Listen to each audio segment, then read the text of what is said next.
is Byrne Sherwood. I'm the manager for behavioral health programs at the New Orleans Health Department. This is a panel discussion aimed at discussing behavioral health issues in 2020. I would say behavioral health issues with regards to the pandemic, but we've really had a roller coaster of a year, so it really goes beyond just the issue of COVID and the pandemic. This presentation is brought to the public through the Behavioral Health Council. The Behavioral Health Council is a citywide coalition of behavioral health organizations, treatment providers, and advocates towards kind of addressing the gaps in the behavioral health services and treatment system. That is a coalition that's co-led by the New Orleans Health Department and Metropolitan Human Services District. We have the directors from both organizations here to do some opening remarks before we get into the conversation with our panel. So I will pass the microphone over to Dr. Avegno from the New Orleans Health Department to introduce, to start the conversation rolling. Thank you, Byrne. Thank you, everyone, for being here today, particularly our panel of true experts in their field and in our local community. I think everyone has a sense of the great public health challenges that the COVID-19 pandemic has put upon us in the past 6 months, where while New Orleans is no stranger to epidemics, it's certainly been quite a long time beyond many of our understanding to face something like this. We were, as most know, an early hotspot for the virus, which meant that we had a large number of cases very quickly and a large number of hospitalizations and deaths very early on. This had a profound impact, I believe, on the way our community responded to the pandemic because it was real for all of us. There are very few people in the city of New Orleans who don't know someone who lost a loved one or suffered significantly from just the pure health effects of COVID-19. This remains a challenge for us in the city, and although we have worked very hard to bring our cases down, and we are certainly not seeing nearly the number of hospitalizations or deaths that we once were, we know that the medical effects and the psychological and mental health effects linger and can persist and cause secondary damage. We also know that the public health consequences of a full economic shutdown and prolonged recovery are consequential and cannot be ignored, and often are unseen and do not affect all in our community equally. The pandemic has once again exposed the inequities along the lines of race that have so long plagued our community. And as public health and officials, it is our duty to maintain, to try to do everything we can to not worsen them further, and in fact to deliberately reduce them as we look to recovery and what the future holds. As New Orleanians, we have also suffered the loss of many of the things that make us special and our culture vibrant as a community. Because the nature of this virus, we cannot hug each other as we so often do. We cannot gather as we do. We cannot celebrate in the streets and with strangers and friends because those seemingly innocent activities that we all love and prize so much are now dangerous and high risk. This has been a challenge that I know that several of our panelists may touch upon, is the loss of physical support and physical closeness and touch, and how that particularly has an effect on New Orleans, maybe so than almost any other community in the country. So I'm looking forward to hearing our experts as they help us navigate where we've been, understand our trauma, and help us on the path to healing.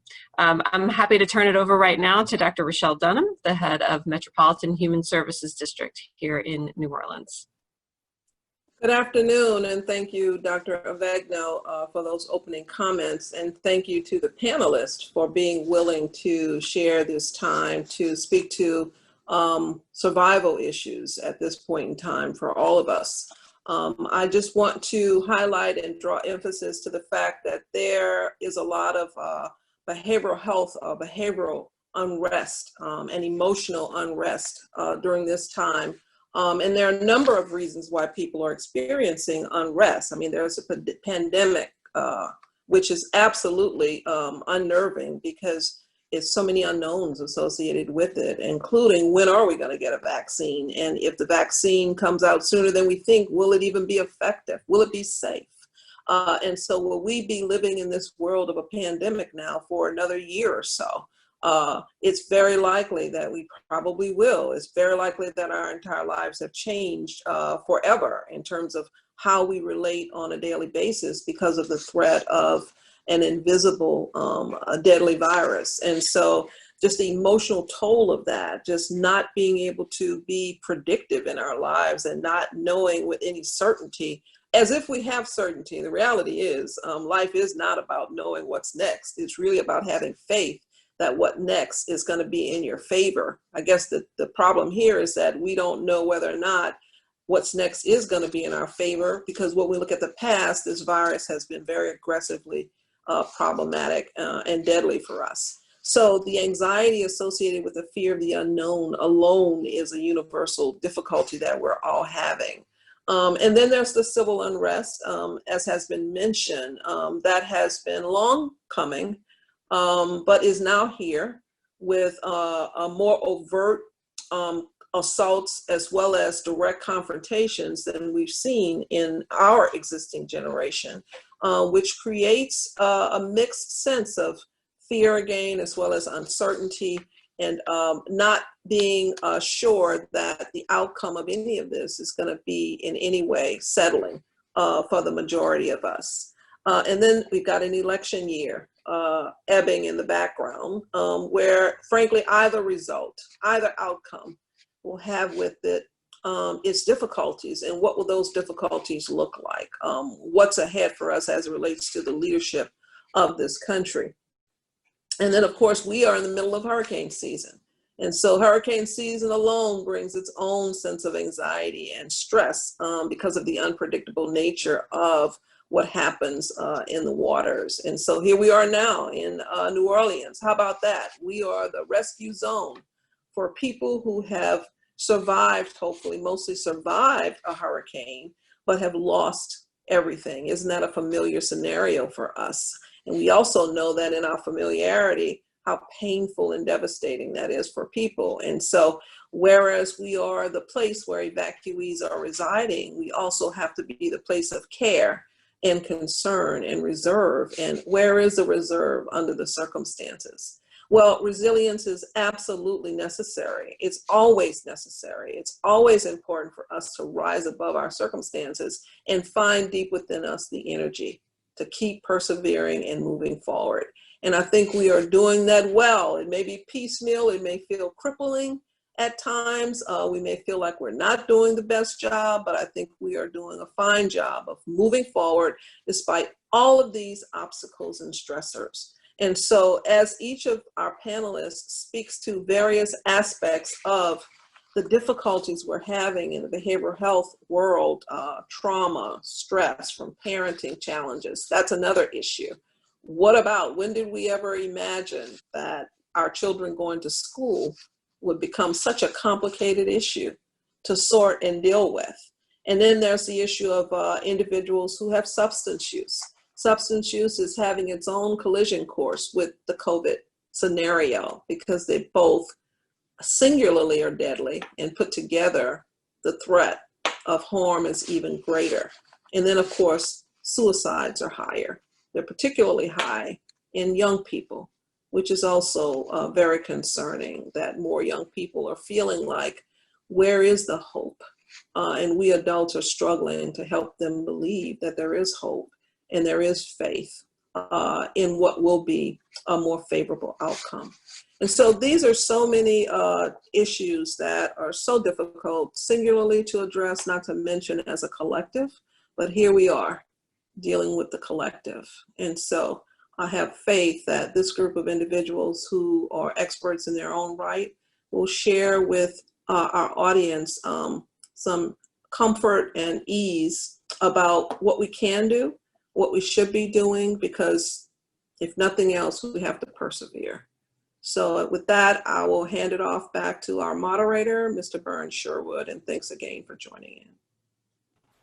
Okay, thank you, Dr. Dunham. Thank you, Dr. Avegno, and thank you both for your leadership. I know this has been challenging times to be in, for all of us, but you guys are heads of organizations that have had to make some pretty big adjustments during the past 6 months. And so thank you all for your leadership and perseverance. And I also need to give thanks to Monica Wilmer. She's been kind of behind the scenes doing some of the coordination for this panel discussion, and so thanks to her. This is from helping make this happen. And also, just to put things in context, this is being recorded in early September 2020. New Orleans is currently hosting evacuees from Southwest Louisiana, where Hurricane Laura hit. We have a panel of experts in a variety of topics and the field of behavioral health. And the behavioral health is kind of a broad umbrella term that includes mental health, but a variety of other issues pertaining to the mind and physical body and overall health. So it's kind of a broad term, and we keep it broad intentionally because we don't want to kind of narrow the scope of the conversation too much. And it's something that affects us all. We don't want to, hopefully part of the conversation we can talk about stigma, but stigma is something that we want to make sure we are steering clear of when we're talking about mental health, behavioral health, or any of these issues. We need to understand that these affect all of us. So I'm going to introduce our panelists and get the conversation rolling. So we have Kelli Bertrand from Metropolitan Human Services District. She's a Master in Public Health, and a lot of her work focuses on prevention, crisis prevention, and suicide prevention, but also has a lot of experience responding to emergency events, and that's something she is doing today as we speak. We are also joined by Janine Jackson, also from Metropolitan Human Services District, who is a licensed addictions counselor for over a decade. She's provided services to adults and adolescents in a variety of settings, and that's a huge issue for us here in New Orleans. You know, even under the best of circumstances, we probably overindulge in New Orleans, and it, you know, stressful situations can lead to additional use. So then, and then Dr. LaKisha Mamon is joining us. She is a child and adolescent psychiatrist. She's an assistant clinical professor and section chief for infant, child, and adolescent psychiatry at LSU Health Sciences Center in New Orleans. Dr. Denese Shervington is joining us. She is a psychiatrist and trauma expert and also holds a master's degree in public health. She's the president of the Institute for Women and Ethnic Studies here in New Orleans, and she's also the chair of psychiatry at Charles Drew University. So thank you again to all the panelists for joining us and bringing your expertise to us and to the public, because really this is a conversation that's meant for the public to both get a better understanding of behavioral health and to maybe recognize symptoms that they're experiencing, symptoms that that they're observing in family members or friends. The idea here is to help people understand and also know when to seek help and to also know what some of the resources available are for self-help and phone calls. We're gonna post below this video in the description. We're gonna post some links to resources, but you know, there's nothing like hearing from an expert. So, Dr. Shervington, if I could start the conversation with you. You are a trauma expert, and certainly we've seen some traumatic type experiences in 2020, but we've also just observed the 15th anniversary of Hurricane Katrina, which, you know, goes without saying was a traumatic event for our city. Can you kind of first give us an explanation of what are we talking about when we talk about trauma, and how does it affect the person, and what are some techniques for addressing that? Thank you, and thanks to Dr. Dunham and Dr. Avegno for inviting me to be a part of this panel. And I'm very honored to be around my colleagues who are also here. As Dr. Dunham said, we are all facing threats to our survival. For some people, it's one threat, for many, it's multiple. And it's very complex and collective here in New Orleans, because we live under conditions of chronic adversities and stress, many communities. And then in addition to that, we've been having these acute shocks, the pandemic, hurricane season, economic loss. And what happens, again, I think Dr. Dunham mentioned earlier, is that our body is wired to having to respond to this stress.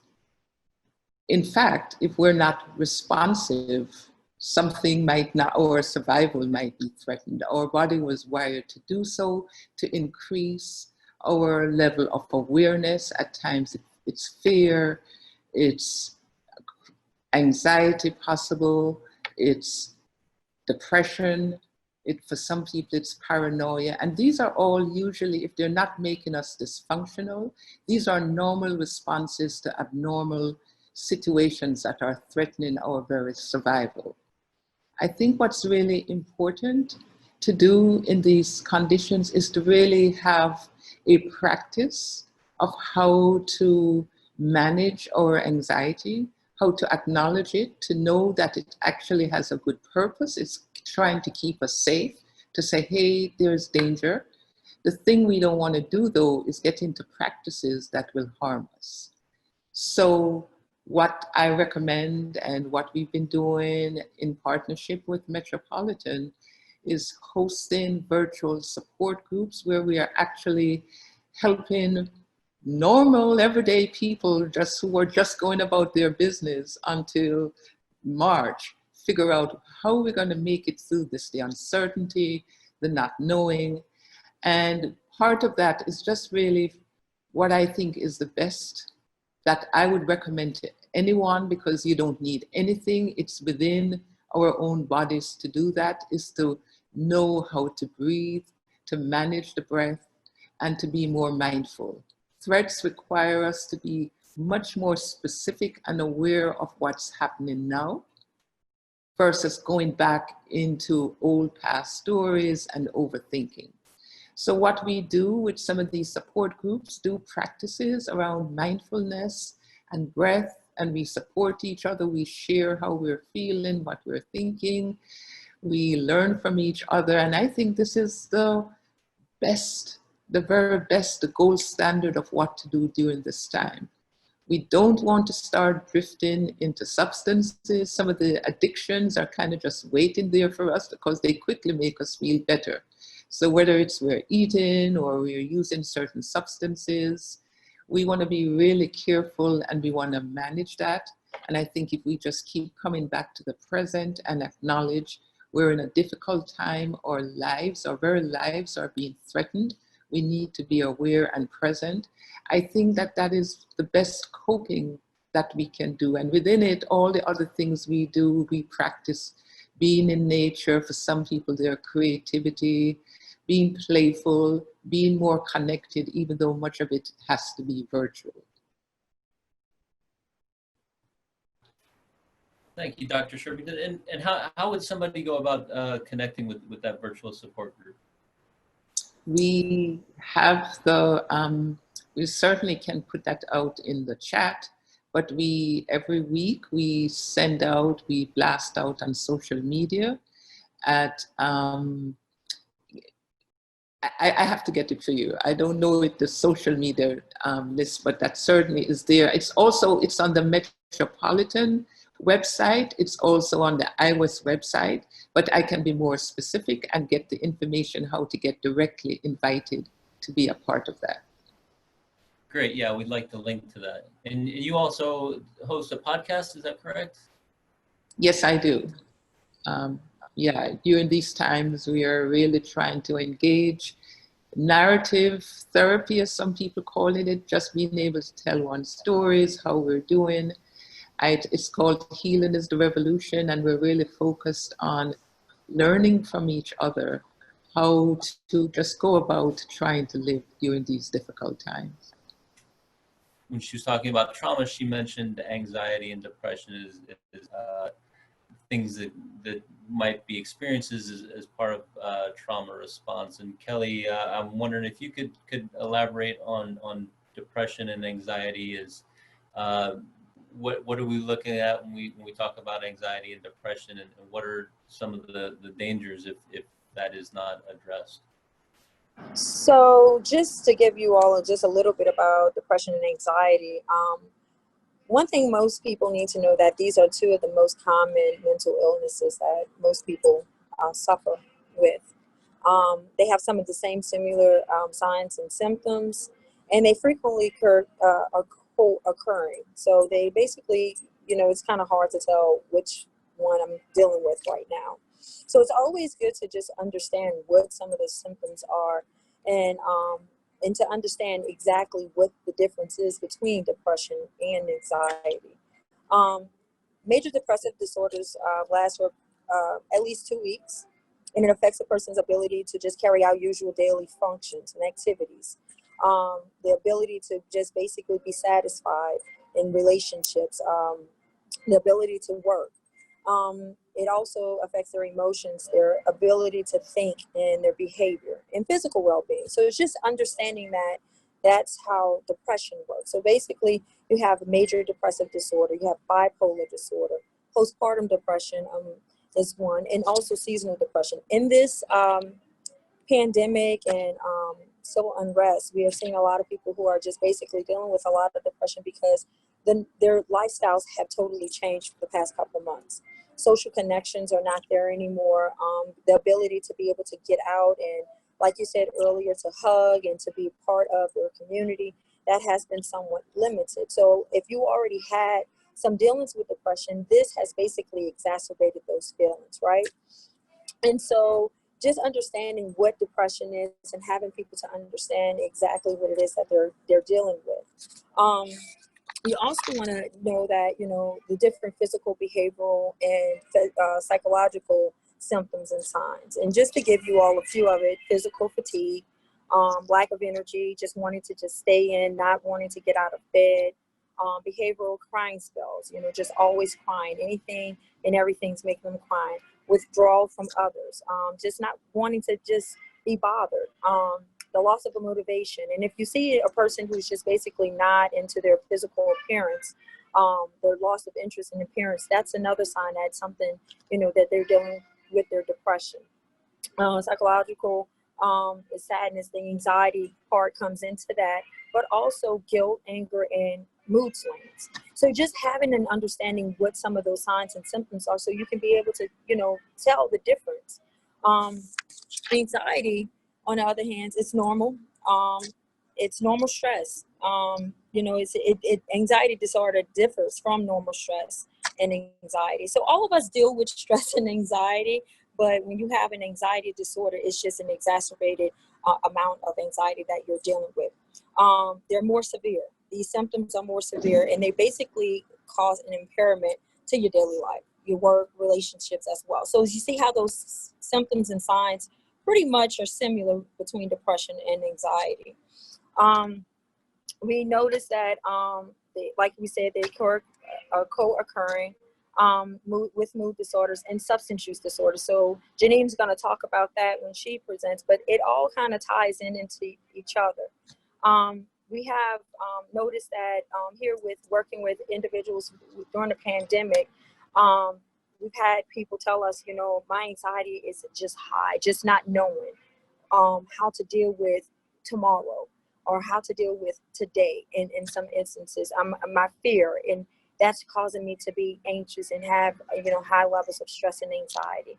So we're seeing, a lot of people starting to realize that, I could deal with my stress, but now it's just a different level with the pandemic and things like that.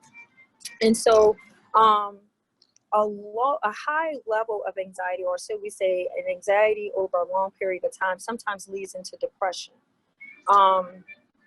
People sometimes try to self-medicate.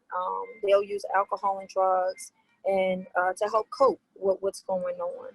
And so we're hearing some folks saying, yeah, I was drinking a beer or two socially. Now I'm drinking every night, especially, dealing with virtual schooling and things like that. So it's just like trying to find ways to help them to positively cope with their stress and anxiety as well as their depression.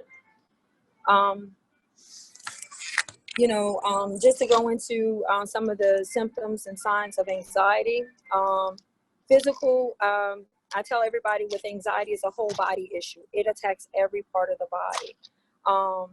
Your heart, respiratory, your behavioral side, you once again, you don't want to be bothered. You're avoiding situations. Your psychological signs and symptoms are excessive fear and worry, right? And so it's just knowing the difference and knowing those signs of which one you're dealing with, or you're dealing with both at the same time.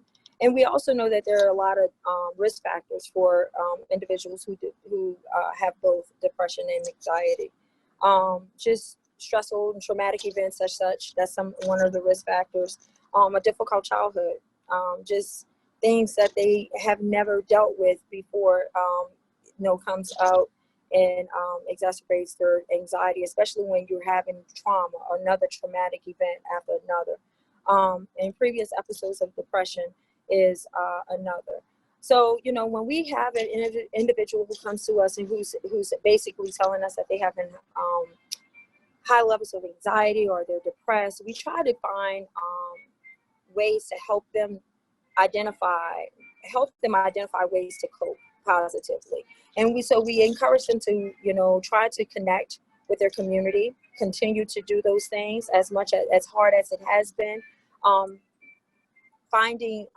There are a number of churches that are doing Zoom calls to keep, things. So we encourage them to stay in touch with their faith-based community.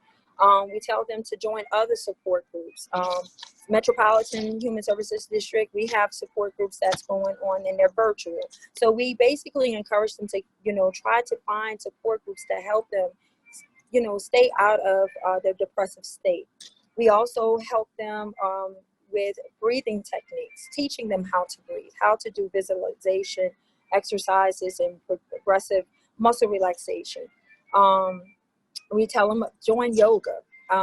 We have found YouTube videos to show people how to just do easy stretches to kind of help with their depression and anxiety.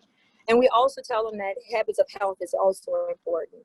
Getting enough sleep, eating well-balanced meals, avoiding certain things such as alcohol, substance use, sugar, those types of things. So we're basically seeing a lot with the pandemic. We also encourage parents to use these techniques with their children. Pull your child out of that bedroom. Engage with your child. Take long walks, bike rides, things that to bring some type of normalization into their lives, because yes, we are seeing a high risk of children who are starting to have suicide ideations because their social connections have been dismantled. And so also telling parents, monitor their interactions on social media, monitor their interaction with television, limit the television, just various things like that, because the news 24/7, that cycle, it becomes depressing. And it can make your anxiety high. If you watch the news in 30 minutes, you're going to hear the word social, you're going to hear about the social injustices, you're going to hear and see everything dealing with the pandemic at hand, and it becomes so much that even for an adult and a child, it just becomes overwhelming. So we tell parents and we tell adults as well to just limit those those things. You know, limit your interactions with television and news, and I had to actually turn off all the notifications at one time to just make sure I was in a good mental state with my anxiety and things like that. And like I'm saying, it's just making sure that you're putting things in place to kind of minimize your interactions with the things that can cause you to have some additional stress and anxiety. Great, thank you so much, Kelly. Those are some good tips. I think you're definitely really pinpointing some of the challenges that we all struggle with in terms of whether it's TV, computer, the screens that we're always looking at can often bring some stress to our lives, that even if that's not what we may go to them for entertainment, but it come away with stress. And so, Janine, if I could turn to you to talk a little bit about addiction, and not even just addiction, but substance use in general, and how it's been alluded to as being a coping mechanism, and or self-medicating in this conversation. And if you could kind of elaborate on that, what are we talking about when we talk about addiction, and what are some dangers that we want to avoid? Is for those of us who maybe are not addicted, but how do we avoid slipping into that situation? Thank you so much for having me on the panel today. We've heard a lot about substance use just in the relationship to the general behavioral health and mental health concerns, such as trauma, depression, and anxiety. Substance abuse is often has a high relationship to those things. And right now what we're seeing is a high stress level for everyone, let alone persons that have co-occurring disorders. So that relationship between stress and substance use is very high. As personal stress becomes higher, our ability to use negative coping skills also rises, unless we have lots of tools in our toolbox of healthy coping skills. For those that are not able to have those coping skills yet, the temptation to use something that is so instantly satisfying as substances becomes really high during times right now. And now you see that we are not just undergoing personal stress, but high societal stress with all of the things that were mentioned before. So that also exacerbates a person's ability to use substances to cope. So you brought up an interesting point, because there are persons that already have substance use issues, and there are the persons that are just trying to cope without that already having substance abuse issues. So the person with substance use issues, what we've seen in past disasters is that the disaster is usually the catalyst to make the substance use more or greater of a problem in that person's life. And not only does it affect them in that moment of disaster stress, but it also progresses the disease to another level and allows it to become a chronic problem. For persons that are not using or not having any issues with substances, we have to be mindful of what we're feeling and how our relationship to that substance is changing during this time. We have a culture, again, like I've heard others say today, we have a culture that really has a close relationship to substances, especially alcohol. And so it may seem normal or natural to utilize alcohol at this time, since we are cut off from family members and friends, from lots of cultural activities here, but we do really have to monitor what is happening with our personal relationship with that substance. Another thing to look at too with substance abuse during this time is that the things that we normally use to cope or are readily available are not so readily available as we're cut off or isolated from each other.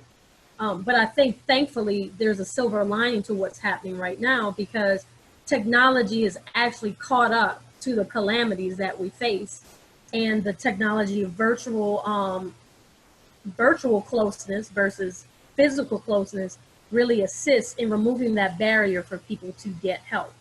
So what I've found, or what I've felt in my experience right now, is that we are having a lot more people call in for help, and not only just call in, but engage for a longer period of time for help because of the convenience of telehealth, which we do practice at Metropolitan and various other agencies as well that we connect our persons served to.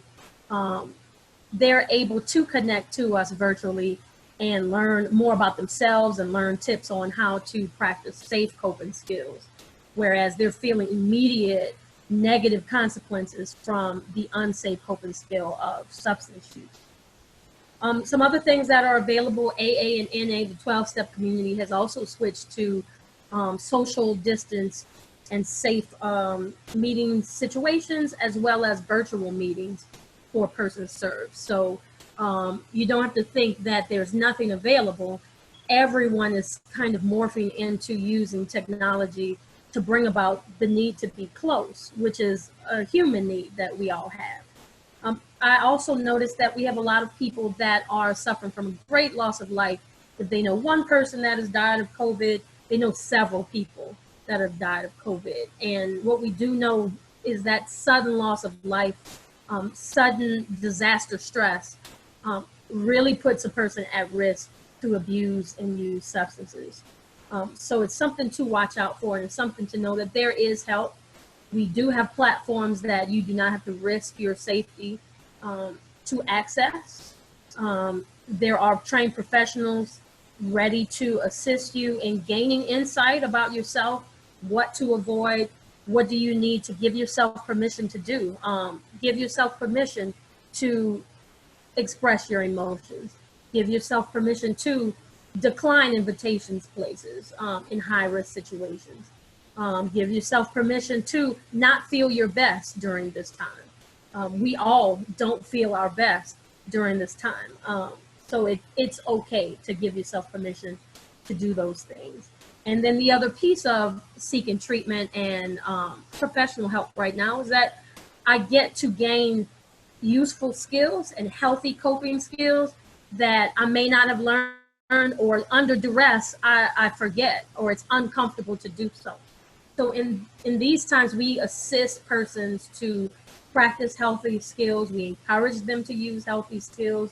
We provide platforms and resources for them to use healthy skills so that we learn from the past and we assist our citizens in being able to interrupt that flow of unhealthy behaviors and be able to come out of this maybe even stronger at the end of the situation.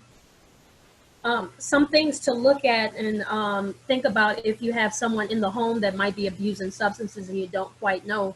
It's very similar to the mental health situation or changes, such as changes in behaviors, a need for increased privacy, some financial issues or financial problems, real changes in the physical appearance, especially the eyes, maybe a very tired look, extreme mood changes. The person may be very irritable. They go in the room for 5 or 10 minutes and come out very joyous and very excited. Increased defensiveness when you're having conversations. All of those things can be some red flags to show that the person might be coping in a not so productive way. Great, thank you, Janine. And you know, that's all valuable information, I think, for all of us, you know, throughout the year, even without the pandemic facing us. And one thing I guess I want to make sure when we've our panelists have talked about a lot of signs and symptoms and red flags. Nobody needs to feel like they need to self-diagnose or diagnose a family member. There's professionals out there. We will provide linkage to the resources to connect with mental health professionals, but these are tips on what to look for and maybe start a conversation to get somebody moving towards help or to seek help on, you know, if you yourself are feeling these kind of signs and symptoms. Okay, I'm gonna ask Dr. Mamon to talk a little bit about stress and stress. I think in particular that a lot of people who are parents are experiencing.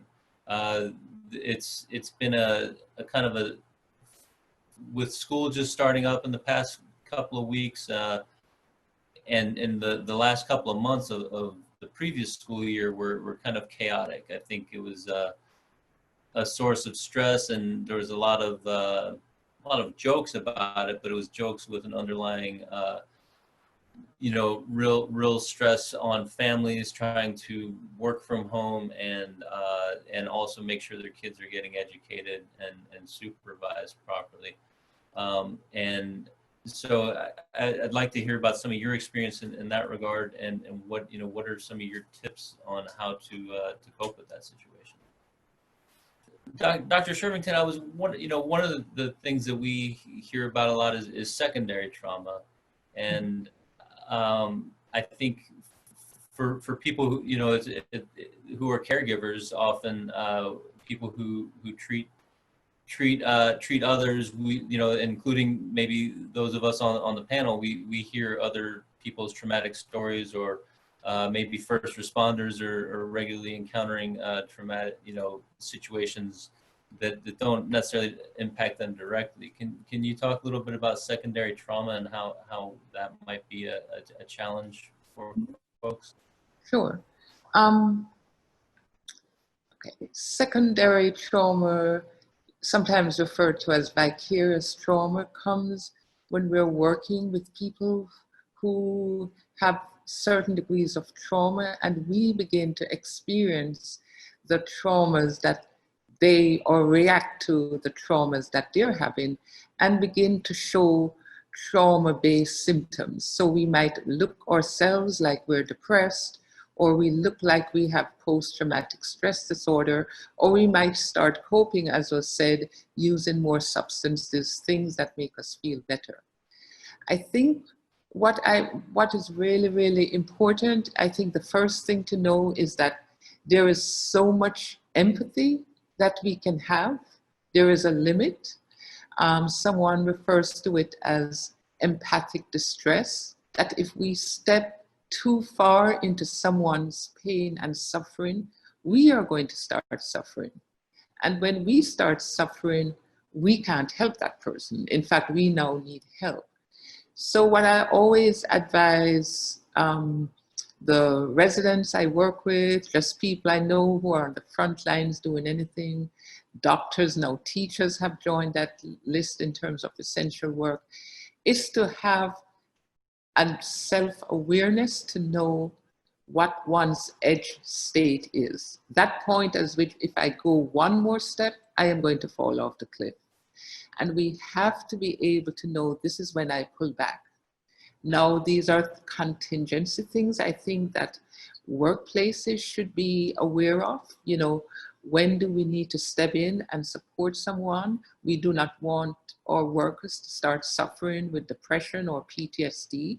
So can we look at ways to at least ensure that we have some coverage? Are we encouraging our employees to sleep, to rest, all the tips that were given earlier? But it's really incumbent ultimately on the individual to know, I'm at my edge state. I have to put some boundaries up, because I begin, those very symptoms I'm seeing in the other person that I'm helping, I am beginning to have them. And even if, say, you're not dealing with them in the mental health space, but you are a physician in the physical health space, also to know that once you begin to feel disconnected, you know, you're, as much as you want to go, it's really hard to push through.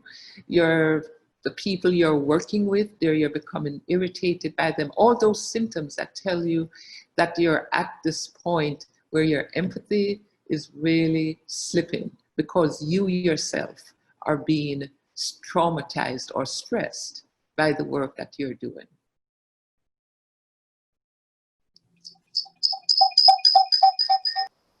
I think as I'm hearing, you know, all of you speak, I'm kind of picturing in my mind a Venn diagram of these overlapping circles of stress and trauma and depression and anxiety and substance use. And I think, you know, while all of these are kind of specialty topics, they all can really influence each other and overlap with each other. And so it's, again, we're not asking anybody to self-diagnose or diagnose their friend or family, but recognize that these are challenging times and that we all need help and at some point, and we want to make sure people know that there's source available.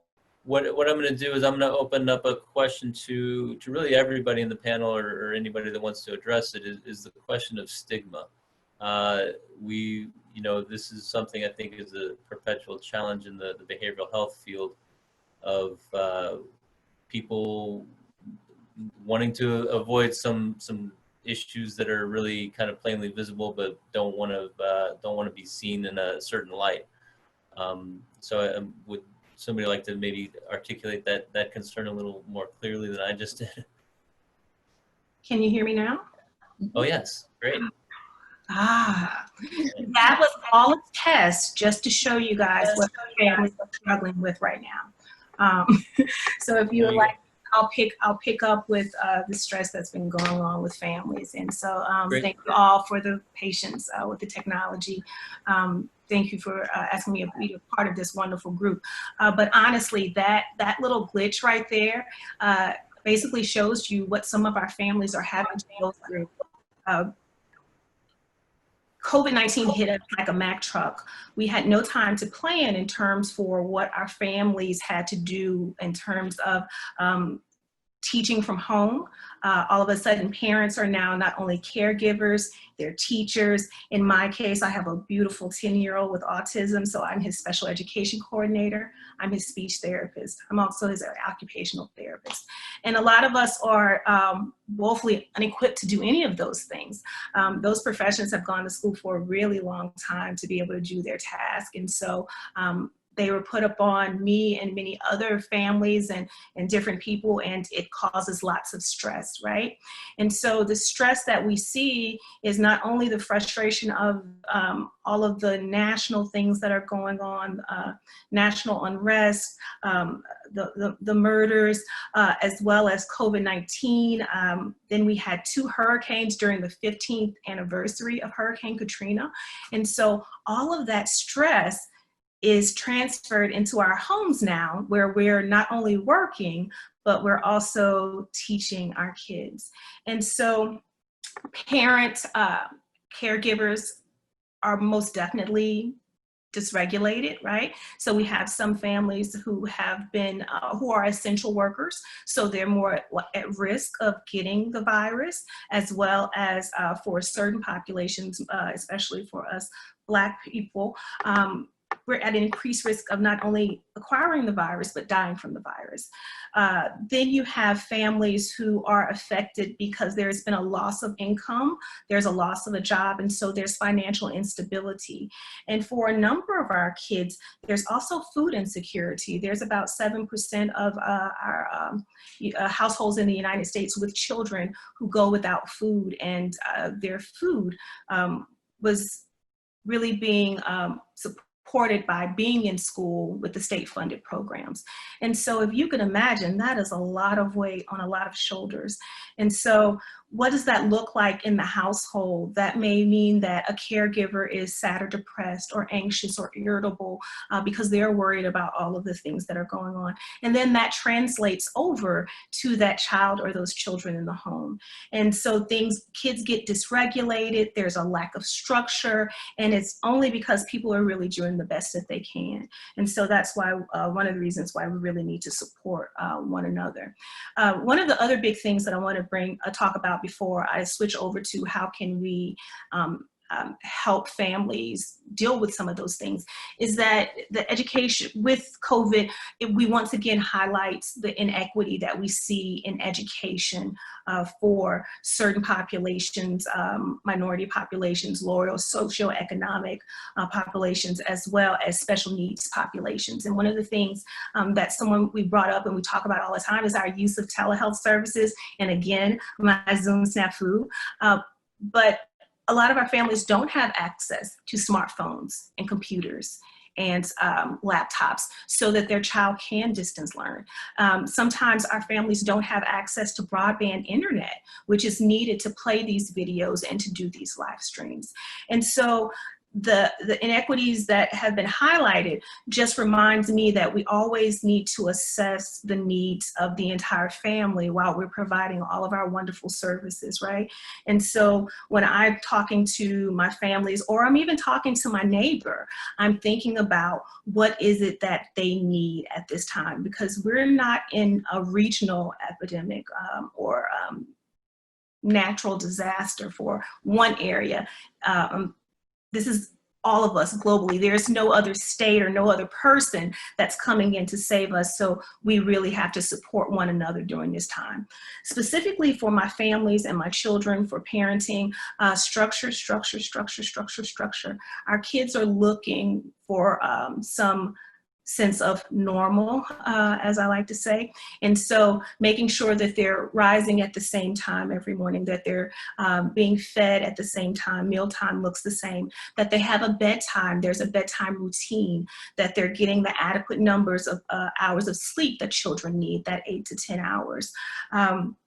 Making sure that they have the resources that they need for this distance learning and this educational track as we go on. Making sure that they know the resources, for example, those families who may be food insecure, that they know where they can pick up meals. A lot of our local schools are offering that families can come pick up meals or have meals delivered to them for the kids who are food insecure.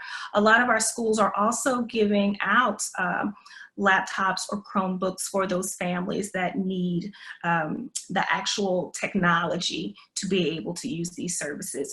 I don't know if anyone saw, but there's this really sad but sobering picture of 2 little girls outside of a Taco Bell because that's where they had to go to use the Wi-Fi system to do their learning. And they were seen and the pictures were captured. And so recognizing that hopefully these will start conversation about the systemic changes that we need to make so that everybody has the basic needs to make sure that their kids are getting an education, make sure they're fed, and then that takes a lot of the stress off of the parents. And so one of the other big things that I've been talking about with families and talking about with others is unfortunately, as we're trying to decide, is it best for kids to be in school or virtual, or is it hybrid, or what it is, people are pitted against each other in terms of, you know, one person thinks this and one person thinks that. And what we have to think about is we're collectively trying to keep everyone safe. And so teachers and parents and caregivers and occupational therapists and speech therapists, we're all working together. And so we all need to collectively come to the table. And so some schools are actually having roundtables where they're talking to one another, involving the parents to make sure that everybody is on the same page and everybody is respected and everybody is being kept healthy and safe. And so again, one of the big things that I can talk about with kids is they're going to have questions. Talk to them as they bring those questions to you. There are a number of resources that I'm going to throw in the chat box right now. There are coloring books. There are stories that are age appropriate to talk to kids about what is the COVID epidemic. How do we wash our hands and how do we keep ourselves safe? There's also a parent guide that tells the parent these are the things that you need to be looking for to make sure that your kid isn't stressed out about what's going on and what's happening to them. And the last thing, again, is self-care, self-care, self-care. We have to take care of ourselves. We have to practice mindfulness. We have to go on news diets. I think Kelli talked about that. Sometimes what we hear can definitely cause us stress. Make sure that we're getting adequate amount of sleep. If I didn't say that, eating balanced meals, taking a quiet moment. Now is the time to get to know your neighbor. We can be physically distant, but still be socially connected. Yeah, I think there's been a lot of backyard socializing that's been going on despite the heat of New Orleans, and that's been nice to see neighbors out on the street and connect with people that way. I think there's certainly little silver linings that we can find in this situation, but I think the structure component is certainly.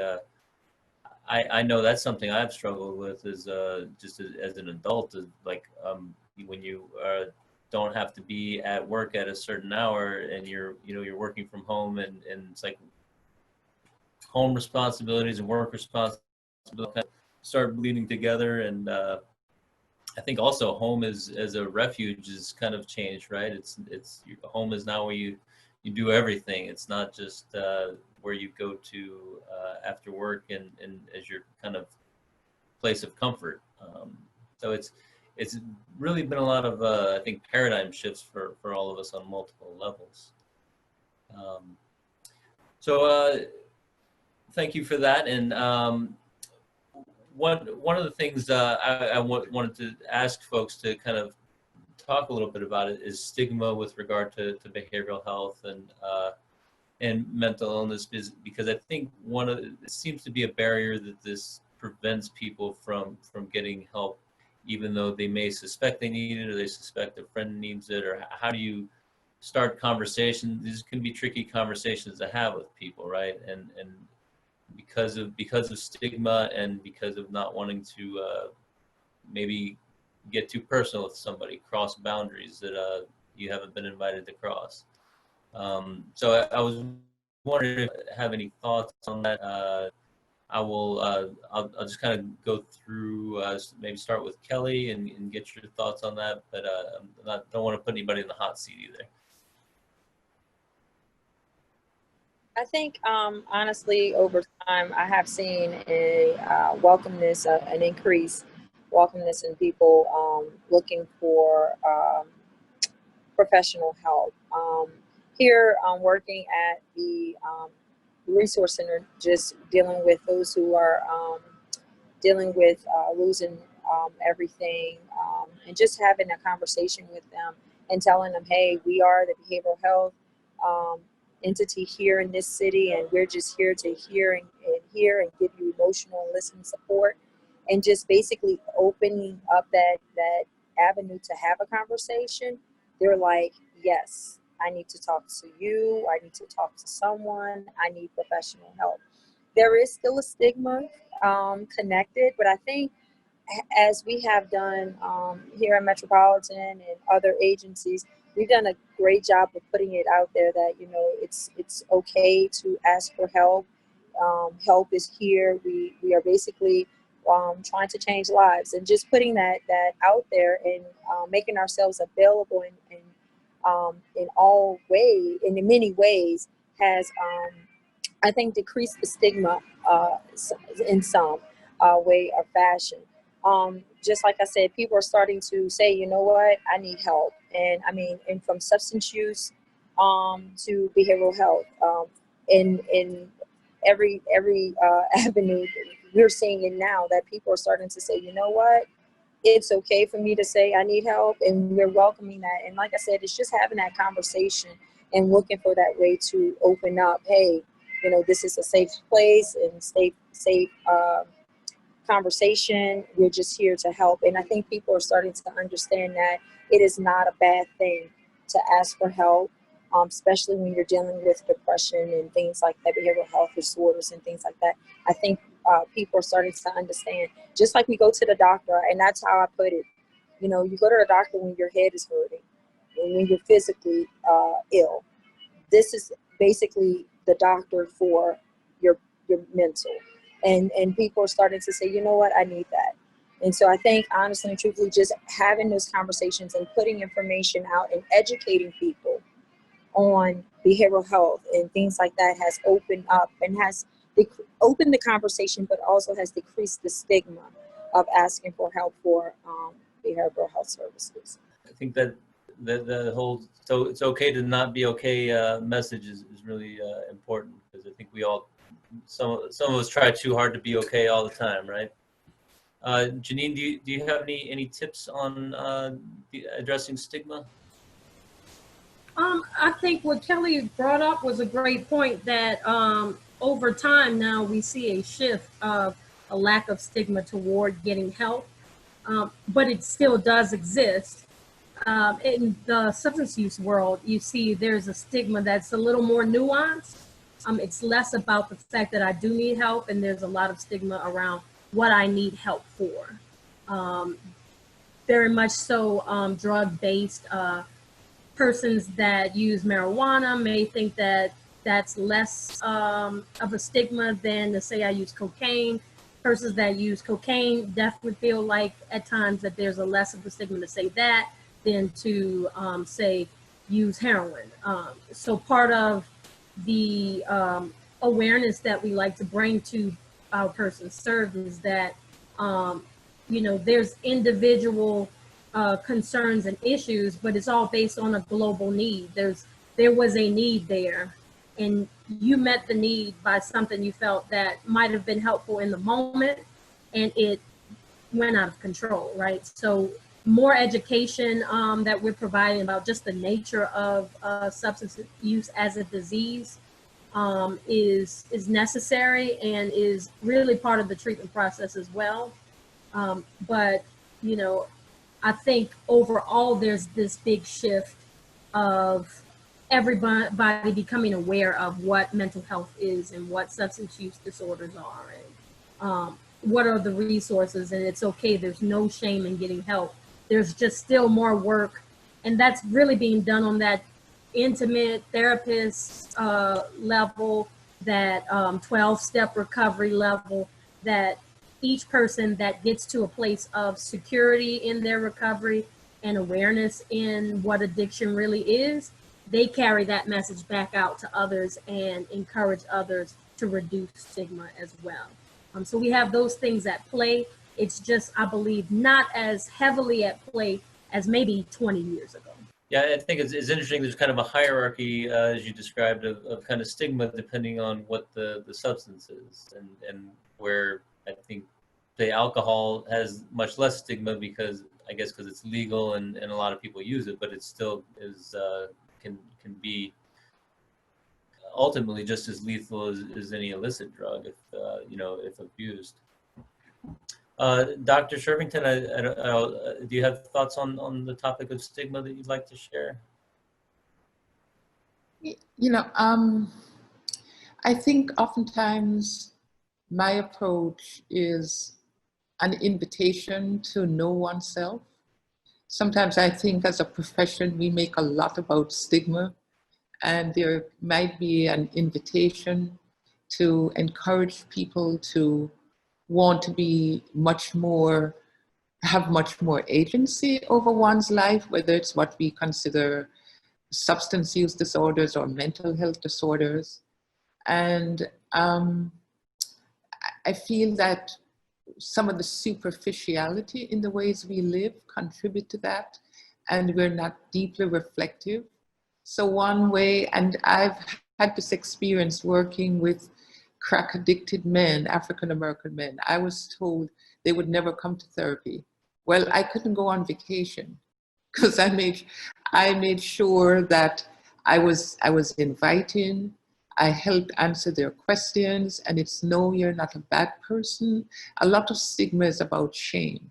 And so, yeah, I know there's a stigma that might block someone from seeking services, but we're also professionals who are out in the community. And every opportunity that I get, I talk about the wondrousness of knowing oneself. And oftentimes seeking help is really getting to understand oneself in relationship to the problem we're having. And it's like, okay. So I think as much as we talk about stigma is as much as we can be inviting in a way to encourage people to want more agency and mastery in their lives. that's an interesting point too about the shaming part, right? I feel like we may be a society that kind of has like these expectations of perfection, and we're not. We have these. We want to kind of hold out the best part of ourselves and not show the part that needs help to each other. Thank you for that. And Dr. Mamon, do you have do you want to add to that topic, or has it been well enough covered? No, I think it's been very well covered, but I definitely think now for families, especially ones with small children in the home, people are reaching out because it is, they're realizing that they're not alone, that we're all facing a lot of issues with, like you said, our home now being our workplace and school. There's no separation from leaving the house and then coming into, we're all right there together. And so that's why I also think it's very important to just ask, how are you doing? How are you? And reaching out to our neighbors and our colleagues, showing ourselves some compassion. And like Dr. Shervington said, knowing ourselves, taking care of ourselves. If we're taking care of ourselves, that means also we're taking care of our neighbors, taking care of the people in our home. And I think one of the you know, the big dangers of the stigma and being afraid to ask for help is you know, at the end of the day, the most detrimental outcome for some behavioral health issues can be suicide, right? And that's I mean, it's a high stakes. We're coming up next week on Suicide Awareness Week, although really it should be every week, right? And I know, Kelli, you work some in suicide prevention. I'm gonna put that question to you, if you have any you know, guidance as far as suicide prevention, or how to, you know, it's any red flags that you want to point out that we need to be on the lookout for amongst our loved ones in terms of this danger. Well, of course, the main thing is if you start seeing a loved one who's normally active, starting to show different, they're starting to withdraw from social activities, you started to see a lot of changes in their behavior, go with your gut. That sometimes it doesn't necessarily mean suicide, but I always tell people, ask the question. Never, and it may offend them, but that's okay. Ask the question. Are you thinking about harming yourself or someone else? Of course, they may say, if they say yes, then we have resources for you to call. If they say no, that's fine. That means, you know, you may have, you know, open up an opportunity to have a conversation about some of the things that you're seeing in them. But I want people to understand, asking a question does not put suicide thoughts into a person's head. That is a stigma that a lot of people, we don't want to talk about it because we don't want to give anyone a thought of doing it. So we want people to start understanding how, what suicide is, and how as a community member, family member, some of the things that you need to look out for. And there are a number of behaviors I can send. I'm gonna go ahead and send some resources to you all to put on the website, but since next week is Suicide Prevention Week, but there are a lot of things that we want people to understand that go hand in hand about suicide. And when one of those things is, just go with your gut. If you see something and if you feel as though it's something that you need to question, go ahead and do it. We encourage people to ask those questions, and to make sure that if that person does say, yes, I am having thoughts of suicide, that we connect that person with viable resources. And that's the most important thing, getting that person connected to a metropolitan or another agency that can, you know, help them get the assistance that's needed. And so that's one of the things, just understanding some of those red flags, like I said, withdrawal, excessive substance use, things like that. It's just a number of things that you can see, but just asking that question, just being comfortable and asking that question.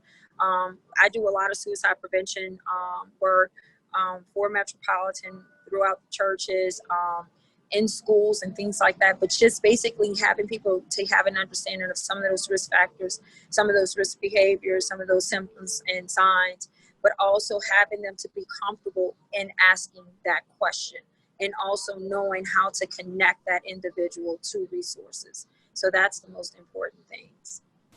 Well, just something to think about as far as substance use. I guess to recap, we just all need to be aware of what our relationship is to the substances in our lives. And for most people, they may think that they don't know where to get help, or there's definitely no help available, especially since COVID and we're all kind of cut off from each other. But that's just not the truth. One can call into Metropolitan 568-3130 number and find themselves open to an array of different resources, especially substance use, so that they can get help and support during this time. Some of the things that I believe has helped me in the past 6 months is really to take the precautions to minimize my own anxiety.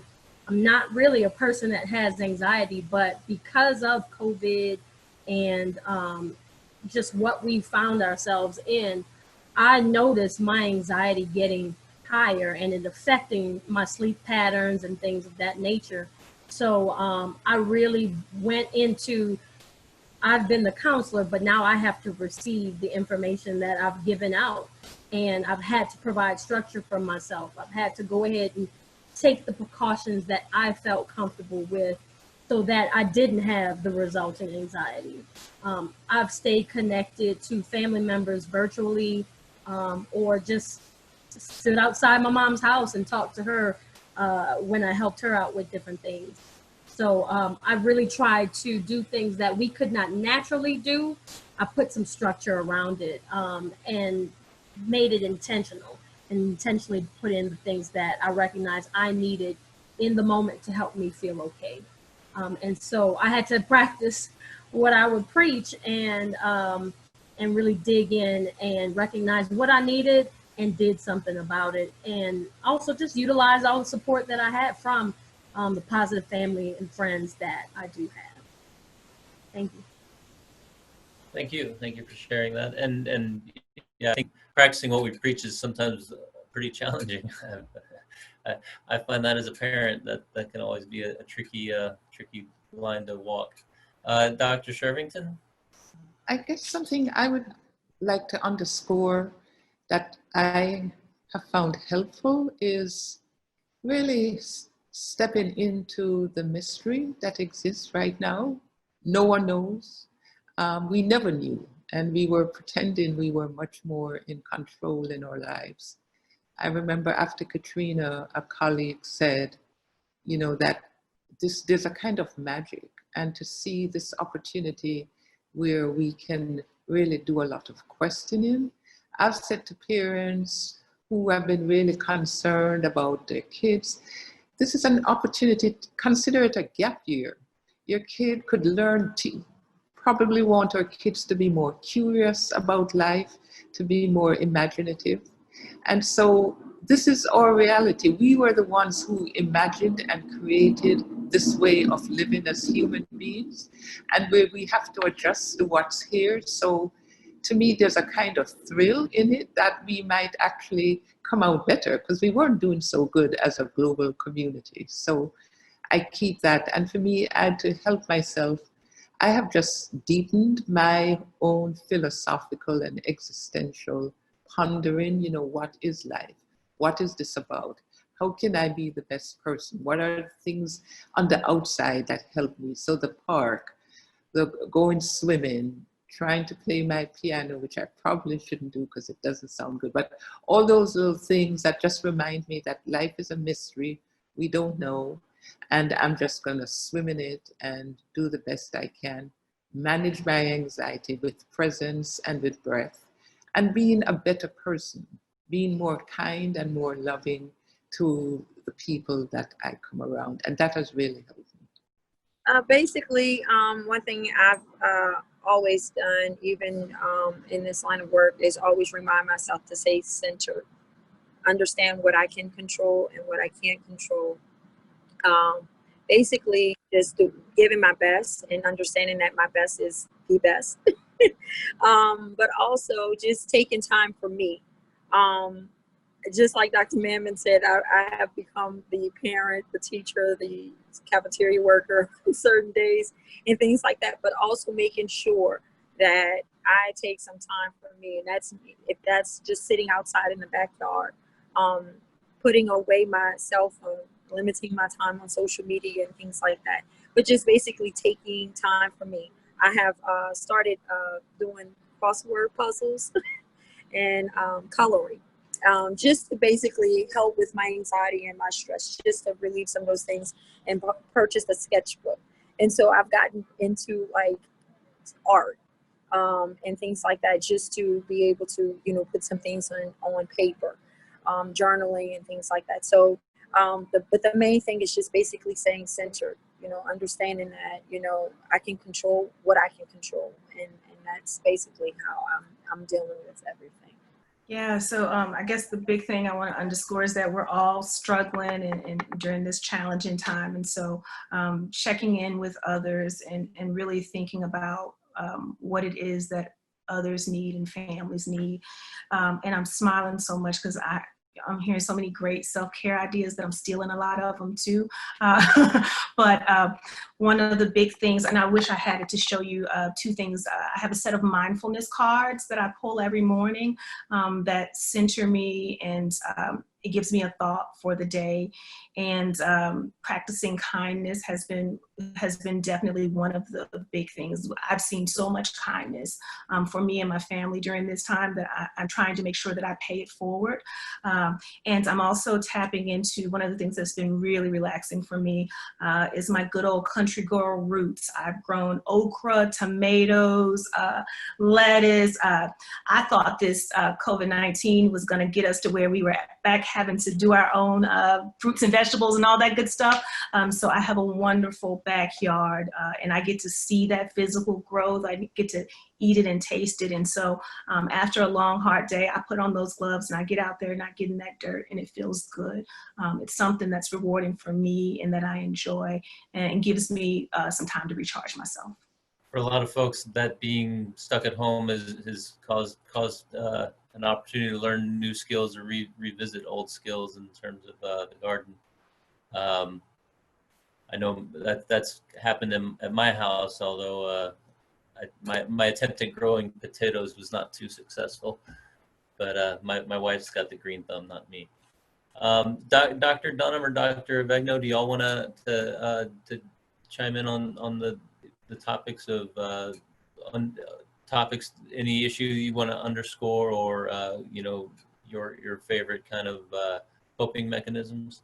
So I think the group has done a great job. It's been nice listening for a change and not having to talk for a change. It's been really, really good. And I, like Dr. Mamon, have noted some things that you all are saying. But I'm not embarrassed to tell you, I love me some Netflix. I have been watching all kinds of series that my life doesn't ordinarily allow me to do. And one of the greatest relaxation things I can do is to sit in my recliner, get some nice fruit or something like that on the side, and just watch TV for hours. Now, I don't have that many hours, but where I do. So I've been watching some really, really good series, and they have brought a lot of distancing for me in a way that has been very relieving. But I agree with a lot of what is said. Want to just comment on what Dr. Shervington said. My tendency, so first of all, you can choose a perspective, any perspective you want on this. So why choose one that brings you down? Choose one, or choose the ones that make you feel better. That's my way of approaching life in general anyway. And there is a silver lining with this. The main thing is that it's caused us to stop. And we needed to stop. We needed to take a breath. We need to breathe. We need to be aware of and be conscious of what is really going on here and slow ourselves down. Entirely too much noise in this world. This is my opinion. And the silencing of the noise has been phenomenal, in my opinion. And so it's given us time to really listen in a lot of ways. Listen to other people, listen to ourselves, listen to our children, listen to nothing, just silence has been wonderful. And so I think it's really, really important to use your mind to find the silver lining here and to reset who you are, because we all need some resetting. We've all gone down some dark alleys on our own without everything that's happening around us. So this is a great opportunity to reset, redefine who we are, get more connected to something bigger than ourselves. For me, that's my spiritual connection, which I don't think that any of this is really out of control, but is intentionally what it is so that we can get ourselves in control.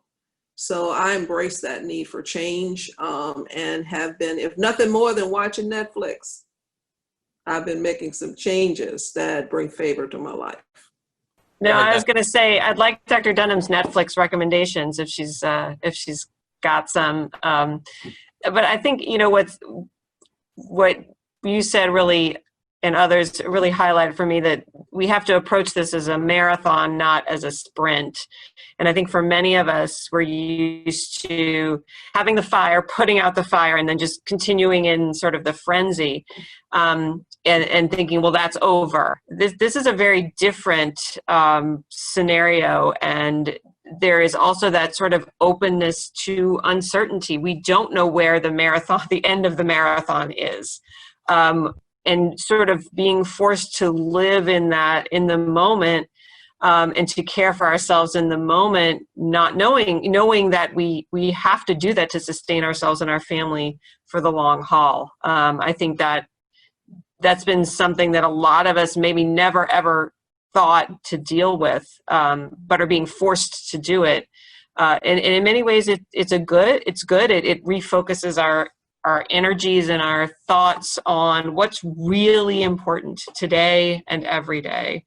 What was I spending so much of my time frantically doing that I'm not doing now? How can I find richness in my life? It's not the end of the world. I love parties and crawfish boils and football games as much as anyone else, but it wasn't those events. So how can I create that same joy with what we have now? And maybe that's a lasting change. And maybe, like Dr. Dunham said, it should be a lasting change. But it's the support of our community, whatever that looks like now. It's different than it was. And I think it's also the willingness, I was excited to hear so many of you all talk about the groups and the talking it out and the sharing with other people.